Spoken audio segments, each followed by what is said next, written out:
아멘. 할렐루야. 함께하면 행복한 대산교회 주일 오후 예배 오신 여러분들을 진심으로 환영합니다. 오늘 우리는 베드로에 대해서 살펴보고자 합니다. 베드로라고 하면 아마도 우리는 두 가지 사건이 떠오를 것 같습니다. 하나는 세 번이나 예수님을 부인한 일이고, 다른 하나는 설교 한 번으로 수천 명을 회개한 성령의 사역을 역사를 묵도한 사람입니다. 예수님을 세 번이나 부인했던 사람이 한 번의 설교로 수천 명을 회개하게 하는 역사를 보여준 인물이 베드로입니다. 과연 베드로에게는 어떤 일이 있었길래 예수님을 세 번이나 부인하고도 수천 명을 회개하게 하는 성령의 사역이 가능해졌을까요?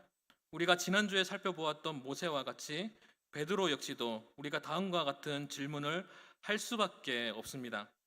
베드로는 과연 처음부터 예수님의 제자로서 타고난 사람인가, 아니면 본래 평범한 사람인데 첫차 위인으로 만들어졌는가 하는 질문을 할 수밖에 없습니다.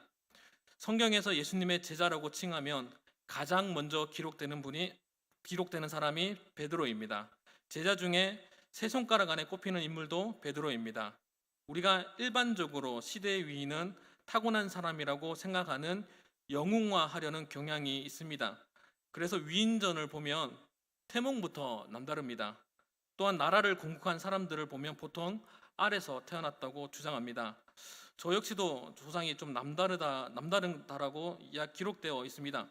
낙동강 하류 변환이라는 지역에 황금알 6개가 발견되는데 거기서 가장 먼저 태어난 김수로 왕이 저의 조상입니다. 곰곰하게 생각해보면 그래서 삶은 계란이라는 말이 나오지 않았나 생각하게 됩니다. 네. 우리는 서서히 만들어져가는 영웅보다는 본래 타고난 영웅을 좋아하는 우리의 경향은 신앙에도 영향을 줍니다. 베드로는 본래 타고난 인물이 아니라는 것을 우리는 잘 알고 있습니다. 그는 문제가 많은 사람입니다. 우리가 처음부터 단련된 성경의 인물과 우리를 비교하면 그들과 너무나도 다른 우리의 평범한 모습을 보면 낙심하게 됩니다. 또한 반대로 하나님을 특정한 사람에게 특정하게 사용하신다고 생각하고 스스로를 주저앉는 경우도 경계해야 합니다. 오늘 우리는 하나님께서 베드로를 훌륭한 복음의 전도자로 사용하시는 과정을 살펴보면서 우리를 사용하실 놀라운 은혜를 함께 기대할 수 있기를 소망합니다. 베드로의 성격은 충동적이고 성급합니다. 경솔하기도 하고 무모하기도 합니다. 또한 지나치게 열정적이면서 명랑하며 매우 반응이 빠른 사람이었습니다. 성경에서 기록된 사건을 하나하나 살펴보면 그의 성품이 나타납니다. 특별히 12제자 중에 예수님께 질문을 가장 많이 한 사람이 베드로입니다. 때로는 제자들의 대변인 역할도 했습니다. 예수님의 무덤에서 심사숙고하던 요한이 밖에서 망설이고 있을 때에도 베드로는 즉시 안으로 들어가 직접 확인하는 모습을 보았습니다. 의리가 있는 사람이기도 하지만 용기와 비겁함이 있습니다. 강함과 나약함이 함께 공존하는 사람입니다. 그냥 솔직하게 말하면 피곤한 사람입니다. 함께 하기에는 조금 먼 당신입니다. 주님께서 깊은 곳에 그물을 내리라고 하셨을 때 베드로는 밤새도록 고기를 잡았지만 그의 헛수고를 바로 인정하고 즉각 그물을 내립니다. 또한 호수 위를 걸을 때 주님을 보고 다른 제자들은 유령이라 하며 소리 지를 때에도 당신이 주님이시거든 자신도 걷게 해달라고 요구하고 그는 망설임 없이 즉각 배로 뛰어내립니다. 너희는 나를 누구라 하느냐는 그 예수님의 질문에 베드로는 즉각 대답합니다. 주는 그리스도시요 살아계신 하나님의 아들입니다 라고 고백합니다. 베드로는 이렇게 하나님의 부르심 앞에 즉각 반응하는 믿음의 사람입니다. 베드로는 그 누구보다 열심히 있는 사람이었습니다. 베드로의 삶을 돌이켜보면 누구보다도 열심히 예수님을 따르고 예수님을 위해서 누구보다도 열심히 살고자 노력했던 사람으로 보입니다. 우리가 굳이 제자들의 열심을 비교할 필요는 없겠지만 아무리 성경을 곱씹어 보아도 제자들 중에 베드로만큼 예수님 앞에 적극적으로 열심을 다했던 사람은 없었던 것 같습니다. 제가 아무리 대산교회를 사랑합니다. 사랑합니다. 정말 사랑합니다. 대산교회는 참 좋은 교회입니다. 라고 말한들 담임 목사님만큼 대산교회를 사랑할 수 있겠습니까? 아니요. 교회를 30년 동안이나 교회 성장을 바라보았던, 하나님께서 하신 그 일을 묵도했던 여러분들이 교회를 향한 바라보는 마음을 제가 어찌 이해할 수 있겠습니까? 3년 동안 예수님의 공생애를 함께 했던 베드로는 누구보다도 예수님을 사랑했던 사람이었습니다. 그 열심을 누구 감히 따라올 사람이 없다고 말해도 과언이 아닐 것입니다. 여러분 잘 생각해 보세요. 이해할 수 없는 기적이 눈앞에서 펼쳐집니다. 평생의 고기만을 잡았던 어부인데 예수님이 던지라는 곳에 그물을 던지니 안 잡히던 고기가 잡혀요. 귀신이 말만 하면 나갑니다. 누군가 예수님의 옷에 손을 댔는데 누구인가? 누가 내 옷에 손을 대었는가? 그 말 한마디에 혈루병 걸린 여인이 고쳐지는 기이한 현상이 눈앞에서 펼쳐집니다. 그리고 베드로는 무리를 직접 걸었습니다. 그런데 베드로와 제자들이 방심했던 한 가지가 있었던 것 같아요. 예수님께서 지금 이곳에서 오셔서 계속해서 하시는 말씀이 무엇입니까? 하나님 나라에 대한 이야기를 계속해서 하셨습니다. 누가복음 22장 24절에서 34절 말씀을 보니까 예수님은 하나님의 나라에 대해서 말씀하고 있을 그때에 제자들은 누가 더 큰 자인지를 이야기하고 있습니다. 3년 동안 예수님을 따라다니면서 하나님 나라에 대한 이야기를 듣고 하나님 나라에서 일어날 법한 기적과 표적을 보았는데 최후의 만찬에서 예수님께서 하나님 나라에 대한 말씀을 하고 있을 그때 제자들은 모여서 고작 한다는 소리가 누가 큰 자인지를 이야기하고 있습니다. 예수님은 이 세상을 향한 구원 계획을 가지시고 하나님 나라에 대한 이야기를 하고 있을 그때 고작 니 잘났니 내 잘났니를 하고 있는 것입니다.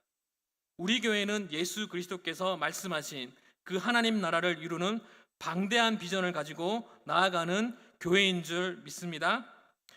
우리는 지금 지난날에 하나님께서 행하신 그 놀라운 일에 심취하여서 방심하고 그 비전을 생각하지 않고 과거에 지난날의 공로에만 심취한다면 누가 큰 자인지 생각하지 않겠습니까? 깨어지는 교회, 말이 많은 교회들을 보면 제가 함부로 이야기하면 안 되겠지만 조금 유치하지 않습니까? 칼빈주의냐 웨슬리주의냐를 가지고 싸우는 것이 아닙니다. 이 말을 쉽게 설명하면 구원을 하나님께서 주신 주권적인 은혜냐 아니면 우리 인간이 하나님이 주신 구원을 거부할 수 있냐 없냐를 가지고 싸우는 것이 아니라는 겁니다. 정말 중요한 복음을 놓고 이 성경 말씀을 놓고 싸우는 것이 아니라 니 잘났니 내 잘났니 유치한 싸움을 하고 있는 거잖아요. 장로가 말이야 내가 목사인데 이렇게 하고 있는 거예요. 누가복음 22장 31절에서 34절 말씀입니다. 제가 읽어드리겠습니다. 시몬아 시몬아 보라 사탄이 너희를 밀가부릇 하려고 요구하였으나 그러나 내가 너를 위하여 내 믿음이 떨어지지 않기를 기도하였노니 너희는 돌이킨 후에 내 형제를 굳게 하라. 그가 말하되 주여 내가 주와 함께 오게도 죽는 데에도 같이 가기를 각오하였나이다. 이르시되 베드로야 내가 네게 말하노니 오늘 닭 울기 전에 내가 3번 나를 모른다고 부인하리라 하시니라. 내가 더 예수님을 사랑한다고 경쟁하듯 말할 수 있습니다. 아무리 생각해도 예수님을 사랑하는 마음이 제가 제일 큰 것 같아요. 제가 아무리 생각해봐도 간사님보다 제가 더 열심히 일은 하는 것 같습니다. 어느 전사님보다는 열심히 하는 것 같지는 않고요. 그래도 제가 쓰레기통 한 번은 더 버리는 것 같아요. 주여 내가 주와 함께 오게도 가고 죽는 데에도 가기를 각오하였나이다 라고 하는 베드로가 고백하는 이 말처럼 우리가 정말 하나님의 나라에 대한 원대한 꿈을 잊은 채 자신의 공로만을 바라보고 있지는 않는지 고민해 보았으면 합니다. 그런데 우리가 주목해 볼 것은 예수님은 베드로가 부인할 것을 알고 계셨으면서도 왜 미리 그것을 막아주지 않았냐 하는 것입니다. 아니 병을 주고 약을 주는 것도 아니고 사탄이 베드로를 밀가부르듯 하려고 요구하고 있을 때 베드로의 믿음을 떨어뜨리지 않기 위해서 기도했던 예수님께서 베드로가 3번이나 예수님을 부인할 것을 막아주기는커녕 너가 그렇게 할 것이라고 미리 말씀해주고 있습니다. 그가 예수님을 3번이나 부인할 것이고 그것을 아시고 그것을 돌이킨 후에 형제를 굳건하게 하는데 사용하신다고 말씀하시는 이유가 바로 오늘 본문에서 그 의미를 찾을 수가 있는 것입니다. 예수님은 세 번이나 베드로에게 내가 나를 사랑하느냐라고 물으십니다. 예수님께서 고난을 당하시고 제자들이 전부 뿔뿔이 흩어져 고향으로 돌아갔던 것 같아요. 베드로 역시도 자신이 하던 본업에 종사합니다. 밤이 새도록 물고기를 잡지 못하고 있던 새벽쯤에 어떠한 사람이 그물을 배 오른편에 던지라고 말하고 그물을 던졌더니 물고기가 153마리가 잡히게 됩니다. 그 중에 한 사람이 부활하신 예수님을 알아봅니다. 그런데 여기서 우리가 주목해 볼 것은 베드로입니다. 오늘 본문 7절 말씀을 같이 한번 읽어보도록 하겠습니다. 7절입니다. 시작. 사랑하시는 그 제자가 베드로에게 이르되 주님이시라 하니 시몬 베드로가 벗고 있다가 주님이라 하는 말을 듣고 겉옷을 두른 후에 바다로 뛰어내리더라. 아멘. 베드로가 바다로 뛰어내리는 사람이 겉옷을 입고 뛰어내립니다. 자신의 불편함을 감수하면서 자신의 스승에 대한 예의를 갖추는 것입니다. 사실 베드로가 예수님을 3번이나 부인하고 닭이 우는 장면을 보면서 얼마나 아찔했을까요? 베드로는 고개를 들 수가 없었을 것입니다. 물론 은 30세겔에 예수님을 판 유다와는 다르게 회개를 했지만요, 그 마음의 부담은 우리가 어떻게 설명할 수 있겠습니까? 베드로는 부활하신 예수님을 보고 확신했을 거예요. 그분이 정말 그리스도시요 살아계신 아들이심을 진정으로 경험하게 되었을 것입니다. 처참하게 고난을 받는 예수님의 모습을 보면서 그를 알지 못한다고 부인했던 그 사건이, 그 고난이 베드로에게는 인생의 큰 전환점이 되었다라는 것입니다. 자신의 한순간의 판단으로 예수님을 부인했던 자신의 모습을 보면서 하나님을 나의 편협한 이성 안에 가두어 놓은 자신의 모습을 얼마나 많이 회개했겠습니까? 여러분, 제가 목사님의 이런저런 이야기를 해주면 1년이 지나봐야 그 말이 무슨 말인지 이해된다고 말했잖아요. 그 말을 듣는 순간은 이해가 되지 않습니다. 왜요? 저는 제가 경험한 이성 안에서 목사님의 말들을 들으니까요. 그러니까 저의 자아가 깨어지는 1년이란 세월이 지나서야 그때 목사님이 그런 말을 했던 이유가 이거구나 라고 반응을 하는 저의 한계를 보게 됩니다.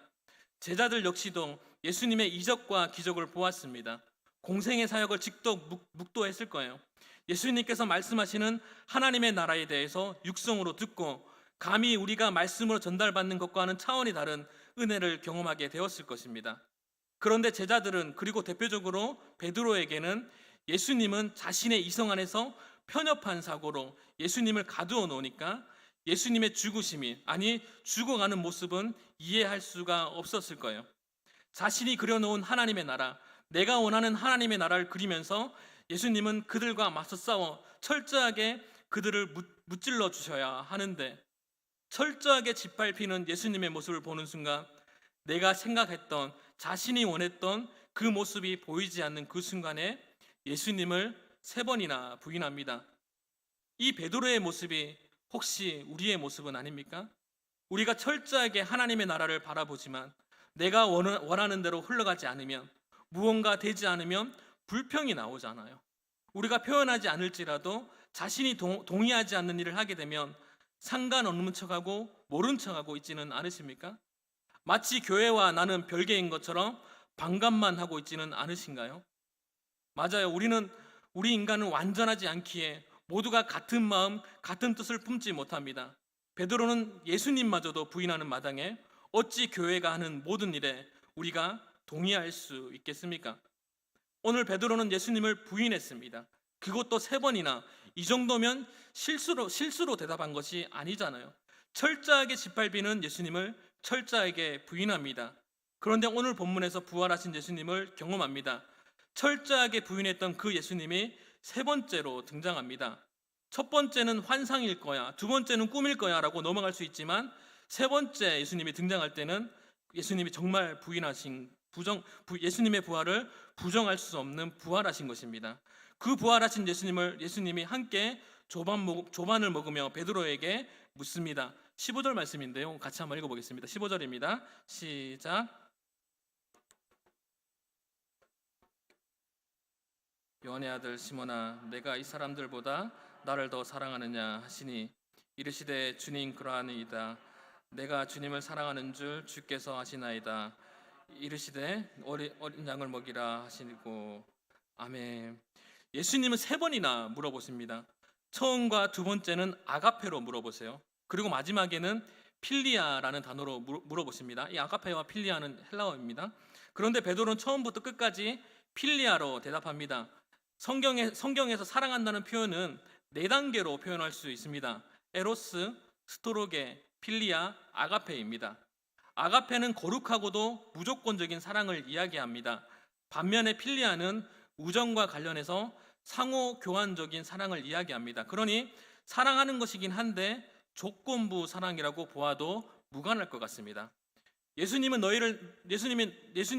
너는 나를 무조건적으로 사랑하느냐라고 물으시는데 베드로는 주님이 나를 사랑하시기에 나도 사랑합니다라고 말하고 있는 겁니다. 결국 예수님도 내가 너를 사랑할 테니 너도 나를 사랑하라고 말씀하고 있는 겁니다. 이 아가페와 필리아를 잘 생각해 보았으면 좋겠습니다. 아가페는 무조건적인 거룩한 사랑이라고 했고 필리아는 상호 교환적인 조건이 붙는 사랑이라고 이야기합니다. 타락한 인간이 무조건적으로 하나님께 나아갈 수 없습니다. 그러나 무조건적인 예수 그리스도의 사랑이 우리를 품으시고 우리는 그 조건 반사로 그리스도를 사랑할 수 있게 된 것입니다. 하나님을 사랑할 수 있다고 이야기할 수 있는 것입니다. 베드로는 자신이 스스로 무조건적으로 하나님께 나아갈 수 없지만 예수님께서 먼저 우리를 사랑하시기에 예수님을 사랑할 수 있다고 고백합니다. 예수님을 세 번이나 부인합니다. 그러나 예수님은 베드로에게 세 번이나 등장하시면서 세 번이나 사랑하느냐고 물으십니다. 베드로는 자신의 한계를 넘어서는 예수님을 그대로 인정할 수밖에 없었을 것입니다. 그러니 오순절 성령의 역사를 바라볼 수 있었고 복음을 거침없이 전할 수 있었던 것입니다. 예수님을 세 번이나 부인한 인간이 어찌 회개하라고 외칠 수 있겠습니까? 그것이 아니라도 예수님을 제대로 경험하지 못했더라면 어찌 그 많은 사람들에게 성령의 역사를 행할 수 있었겠습니까? 우리의 이성 안에서 예수님을 가다놓지 않기를 소망합니다. 우리의 이성을 넘으신 성령님을 경험할 수 있기를 소망합니다. 자꾸 우리의 이성의 관념 안에 우리의 경험으로 판단하거나 행하지 않기를 축복합니다. 예전에 안 되던 일이 지금 하면 하나님께서 하십니다. 우리는 하나님을 행하실 그 놀라운 일을 바라보고 우리의 얕은 이성으로 하나님을 제한하지 않는 축복이 저와 여러분 가운데 함께 하기를 소망합니다. 우리가 지난날 30년 동안 우리의 경험들이 분명하게 있을 것입니다. 저는 제가 함부로 교회에 대해서 이야기할 수 없고 함부로 교회의 어떤 역사를 이야기할 수 없지만 여러분들은 그 교회 가운데 삶으로 경험하기도 하고 또한 이성적으로 판단했던 모든 것들이 있지 않습니까? 그런데 그런 이성적으로 판단하고 이걸 된다 안 된다를 우리가 판단하기보다는 하나님께서 우리가 기도함으로 나아갈 때 하나님께서 그때는 안 됐지만 지금은 성령께서 하실 수 있을 것입니다. 그런 하나님의 놀라운 사역들을 기대하며 우리가 60년을 향해 나아갈 수 있는 저와 여러분이 될 수 있기를 축복합니다.